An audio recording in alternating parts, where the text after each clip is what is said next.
ഹരേ കൃഷ്ണ. സർവം ശ്രീ രാധാകൃഷ്ണ അർപ്പണമസ്തു. അധ്യായം 11 വിശ്വരൂപം. ശ്ലോകം 51.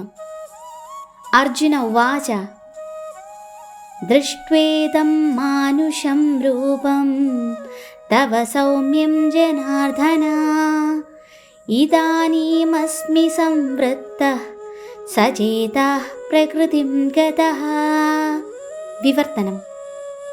കൃഷ്ണനെ ഇങ്ങനെ സ്വന്തം രൂപത്തിൽ കണ്ടപ്പോൾ അർജുനൻ പറഞ്ഞു, ജനാർദ്ദന, അങ്ങയുടെ അത്യന്ത സുന്ദരമായ ഈ മാനുഷികാകാരം കണ്ടിട്ട് ഇപ്പോൾ ഞാൻ മുൻമട്ടിലായി.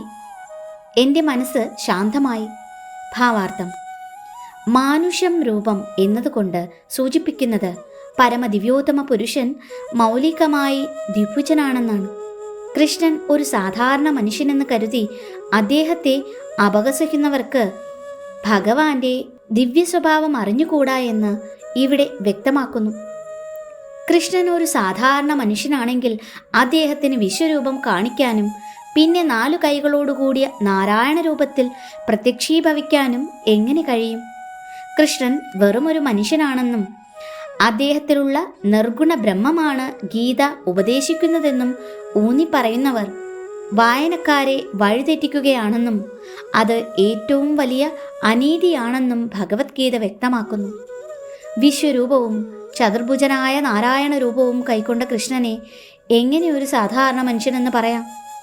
ഇങ്ങനെ വഴിതെറ്റിക്കുന്ന ഗീതാഭാഷ്യങ്ങൾ ഒരു പരമഭക്തന് ആശയക്കുഴപ്പമുണ്ടാക്കുന്നില്ല.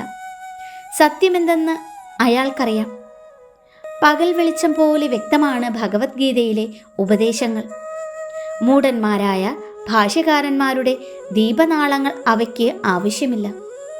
ഹരേ കൃഷ്ണ. സർവം ശ്രീ രാധാകൃഷ്ണ അർപ്പണമസ്തു.